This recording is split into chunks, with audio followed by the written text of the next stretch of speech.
राजस्थान के एक छोटे से गांव में शांति पसरी हुई थी। गांव के लोग हमेशा मंदिर और राजा के किले के आसपास रहते थे, लेकिन किले से दूर जंगल के किनारे एक शमशान घाट था जहां एक अघोरी रहता था। उस अघोरी का नाम किसी को पता नहीं था। गांव वाले बस उसे काल बाबा कहते थे। लोग कहते थे कि वो आत्माओं से बात करता है और जिसने भी उसके पास जाने की हिम्मत की वो कभी पहले जैसा वापस नहीं लौटा। राजा की इकलौती बेटी मीरा बेहद जिज्ञासु स्वभाव की थी। सुंदरता के साथ साथ उसमें हिम्मत भी थी। एक रात जब पूरा गांव सो रहा था, मीरा चुपके से किले की दीवार फांदकर बाहर निकली। उसने सुना था कि अघोरी हर अमावस्या की रात शमशान में अजीब मंत्र पढ़ता है।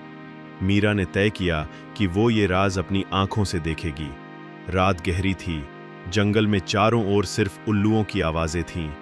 मीरा कांपते हुए शमशान की ओर बढ़ी। जैसे ही वो पहुंची, उसने देखा अघोरी राख से लिपटा बैठा है। उसके चारों ओर खोपड़ियां रखी थी और हाथ में जलती हुई मशाल। अचानक अघोरी ने अपना सिर उठाया और मीरा की ओर देखा। उसकी आंखें लाल लाल जलती हुई अंगारों जैसी थीं। वो हंसा और बोला, राजकुमारी मीरा, आखिरकार तू आ ही गई। मैं तेरी इंतजार कर रहा था। मीरा अघोरी की बात सुनकर चौंक गई। तुम मेरा इंतजार कर रहे थे, लेकिन कैसे जानते हो मेरा नाम? अघोरी मुस्कुराया। उसके चेहरे की झुर्रियां और राख से भरा शरीर मानो कोई इंसान नहीं बल्कि भूत सा प्राणी हो। उसने धीमी आवाज में कहा, तेरे पैदा होने से पहले ही तेरी किस्मत लिख दी गई थी राजकुमारी। तू कोई साधारण लड़की नहीं। तेरे अंदर एक ऐसा राज है जिसे अगर खोल दिया जाए तो पूरा राज्य हिल जाएगा। मीरा का गला सूख गया। कौन सा राज? अघोरी ने जमीन पर राख से एक गोल घेरा बनाया और उसके बीच में खोपड़ी रख दी। फिर बोला, इस खोपड़ी में तेरे वंश का सच छुपा है। तेरे पिता, जो खुद को राजा कहते हैं, असल में उन्होंने जो पाप किया है उसकी सजा अब तू भुगतेगी। मीरा गुस्से में बोली, मेरे पिता महान राजा हैं, वो पापी नहीं। अघोरी हंस पड़ा। उसकी हंसी इतनी डरावनी थी कि रात की हवा भी थम गई। सच को तू कितनी भी नकार ले, लेकिन अमावस्या की ये रात सब उजागर कर देगी। तेरे पिता ने सालों पहले एक अघोरी का वध किया था। मीरा के पैरों तले जमीन खिसक गई। उसने कांपते हुए पूछा, क्यों? और उस अघोरी का मुझसे क्या लेना देना? अघोरी ने उसकी आंखों में झांकते हुए कहा, क्योंकि वो अघोरी मेरा गुरु था और तेरे जन्म के साथ ही उसकी आत्मा तेरे भीतर बांध दी गई है। मीरा सन्न रह गई। उसके चारों ओर हवा और भी ठंडी हो गई, जैसे कोई अदृश्य शक्ति उसके पास खड़ी हो। मीरा की सांसें तेज हो गईं। उसके हाथ कांप रहे थे। ये झूठ है, उसने चिल्लाकर कहा। अघोरी ने अपनी आंखें बंद कीं और मंत्र बुदबुदाने लगा। शमशान की आग तेज भड़क उठी। चारों तरफ से सन्नाटा गायब हो गया, जैसे हर आत्मा अचानक जाग उठी हो। अचानक मीरा के कानों में एक औरत की आवाज गूंजी, मीरा, मैं हूं, मैं तुझ में बसी हूं। मीरा के शरीर में सिहरन दौड़ गई। उसने डरते हुए पूछा, "क- कौन कौन है वहां?" आवाज फिर आई, मैं वही हूं जिसे तेरे पिता ने धोखा दिया। तेरे जन्म के दिन उन्होंने मुझे शापित कर इस शरीर में बांध दिया। मीरा चीख पड़ी। वो अपने सिर को पकड़कर घुटनों के बल गिर गई। उसे लगा मानो कोई अदृश्य शक्ति उसके पूरे शरीर पर कब्जा कर रही हो। अघोरी मुस्कुराया और बोला, देखा राजकुमारी, अब तुझे यकीन हो रहा है। तेरे भीतर मेरे गुरु की पत्नी की आत्मा कैद है और जब तक उसका प्रतिशोध पूरा नहीं होता तू कभी आजाद नहीं हो सकती। मीरा ने कांपते हुए कहा, लेकिन मैं निर्दोष हूं, मैंने कुछ नहीं किया। अघोरी की आवाज और गहरी हो गई, पाप तेरा नहीं, तेरे पिता का है, लेकिन सजा तुझे मिलेगी। या तो तू अपने पिता के पापों को स्वीकार कर, उन्हें दुनिया के सामने लाए, या फिर इस आत्मा के बोझ तले बर्बाद हो जाए। मीरा की आंखों से आंसू बह निकले। उसके सामने अब दो ही रास्ते थे, सच उजागर करना या चुप रहकर अपनी आत्मा खो देना। तभी अचानक जंगल से घोड़ों की आवाज आई। राजा के सैनिक मशाले लिए शमशान की तरफ बढ़ रहे थे। अघोरी ने सैनिकों की आवाज सुनते ही अपनी आंखें लाल लाल खोल दी। उसने मीरा की ओर देखा और धीमे स्वर में कहा, तेरा पिता आ गया है, अब सच सामने आएगा। मीरा ने कांपते हुए पलट कर देखा।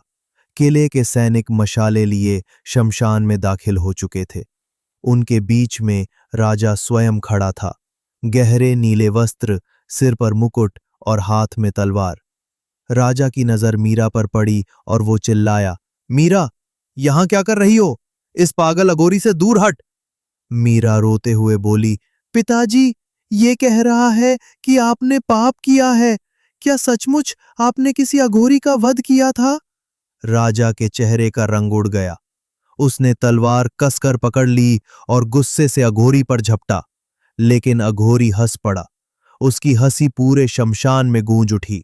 उसने अपनी जपमाला जमीन पर पटकी और अचानक चारों ओर से आग का घेरा बन गया। सैनिक घबरा गए, उनकी मशालें बुझने लगीं। अघोरी ने मंत्र पढ़ा और राख का तूफान उठ खड़ा हुआ। राजा चीख कर बोला, मीरा, मेरी बात मत सुनना, ये तुझे बहका रहा है। लेकिन तभी अघोरी गर्जा, बहका रहा हूं या सच दिखा रहा हूं? तेरा राजा कोई महान शासक नहीं बल्कि हत्यारा है। उसने मेरे गुरु का वध किया और उसकी पत्नी की आत्मा को अपनी बेटी मीरा के भीतर बांध दिया। मीरा की आंखें फटी रह गईं। उसने कांपते हुए राजा से पूछा, पिताजी, क्या ये सच है? राजा ने कुछ नहीं कहा, बस उसकी आंखें झुक गईं और यही चुप्पी मीरा के लिए सबसे बड़ा जवाब थी। मीरा के पैर कांपने लगे। उसके पिता की चुप्पी उसकी दुनिया हिला गई। तो ये सच है? मीरा की आंखों से आंसू बह निकले। आपने किसी निर्दोष का खून किया? राजा ने गहरी सांस ली, फिर बोला, मीरा, मैं निर्दोष नहीं था, पर मेरी मजबूरी थी। तेरे जन्म से पहले वो अघोरी और उसका गुरु राजमहल की सत्ता पर कब्जा करना चाहते थे। उन्होंने काले मंत्रों से राज्य को गुलाम बनाने की योजना बनाई थी। मुझे उन्हें रोकना पड़ा और मैंने खून किया। अघोरी ने ठहाका लगाया, झूठ, सत्ता नहीं, अमरत्व चाहिए था मेरे गुरु को और तूने उसे धोखा दिया। उसकी पत्नी को श्राप देकर अपनी बेटी में कैद कर दिया। ये तेरी सबसे बड़ी गलती थी राजा। मीरा का दिल टूट चुका था। वो चिल्लाई, क्यों पिताजी, क्यों मुझे इस शाप से बांध दिया? मैंने क्या गुनाह किया था? राजा ने सिर झुका लिया, क्योंकि वही एक रास्ता था। अगर मैं आत्मा को तेरे अंदर न बांधता तो वो पूरे राज्य को नष्ट कर देती। मीरा, मैंने अपने राज्य को बचाने के लिए तेरी बलि दी। मीरा के अंदर कैद आत्मा हंस पड़ी। उसकी हंसी इतनी डरावनी थी कि सैनिक पीछे हट गए। मीरा की आंखें लाल हो गईं। उसकी आवाज अचानक बदल गई, अब समय आ गया है बदला लेने का। मीरा का शरीर कांपने लगा। वो आधी मीरा थी, आधी उस स्त्री की आत्मा। अघोरी मंत्र पढ़ता रहा और आग और ऊंची उठने लगी। राजा ने तलवार उठाई और चिल्लाया, मीरा, तू मेरी बेटी है, लड़, उस आत्मा को हरा। मैं तुझे खोना नहीं चाहता। लेकिन मीरा की आंखों से अब सिर्फ खून के आंसू बह रहे थे।